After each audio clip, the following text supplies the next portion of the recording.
எல்லாருக்கும் வணக்கம். இன்னைக்கு நம்ம அக்னி ஃப்ரெஷ் ஃபுட்ஸ் சேனல்ல நம்ம பார்க்க போற ரெசிபி உளுந்த வடை. குழந்தைங்கள்ல இருந்து பெரியவங்க வரைக்கும் எல்லாருக்கும் ரொம்ப பிடிச்ச ரெசிபி இந்த உளுந்த வடை.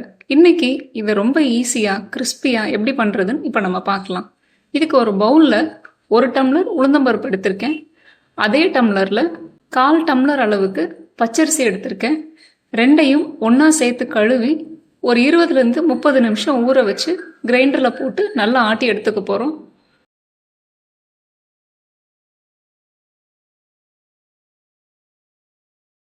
தண்ணி ஜாஸ்தி சேர்க்காம நல்ல கெட்டியான மாவை ஆட்டி எடுத்துக்கோங்க.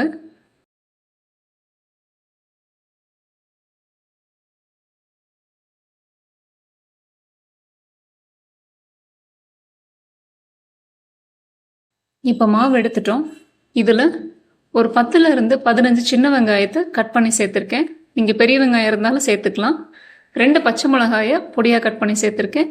கூடவே கொஞ்சமா கருவேப்பிலை, இஞ்சி எல்லாத்தையும் சின்ன சின்னதா கட் பண்ணி இதுல சேர்த்துக்கோங்க. கொஞ்சமா ஜீரகம், பெருங்காயத்தூள் சேர்த்து நல்லா கலந்து விட்டுக்கோங்க.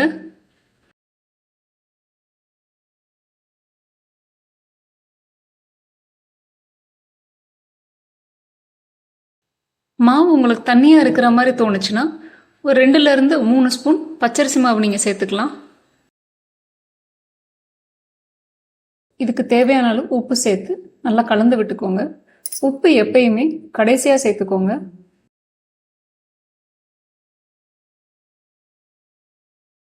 சட்டியில எண்ணெய் காய வச்சிருக்கேன். இப்போ நம்ம பிணைஞ்சு முடிக்கிறதுக்குள்ள எண்ணெயும் காஞ்சிருச்சு. இப்போ நம்ம கலந்து வச்ச மாவை கொஞ்சம் கொஞ்சமா எடுத்து எண்ணெயில பொரிச்சு எடுத்துக்க போறோம்.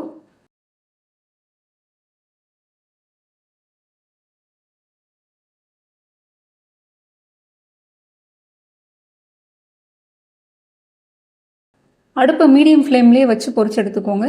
அப்பதான் வடைக்கு உள்ளேயும் நல்லா வேகும்.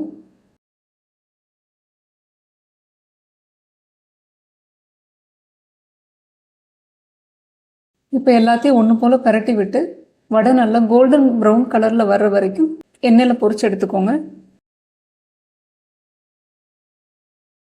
தண்ணி ஜாஸ்தி சேர்க்காம அரைச்சு எடுத்தோம்னாலே வடை நல்லா சாஃப்டா வந்துடும். பச்சரிசி மாவு ஜாஸ்தி சேர்க்க வேண்டாம்.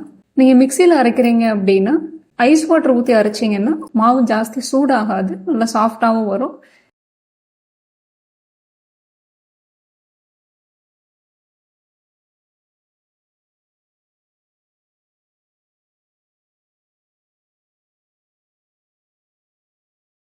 இது அப்பப்ப பரட்டி விட்டுக்கோங்க.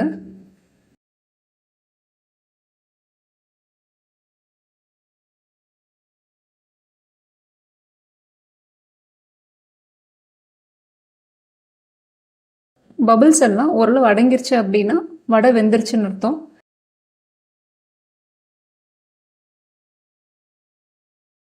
இப்போ இதை நம்ம எடுத்துடலாம்.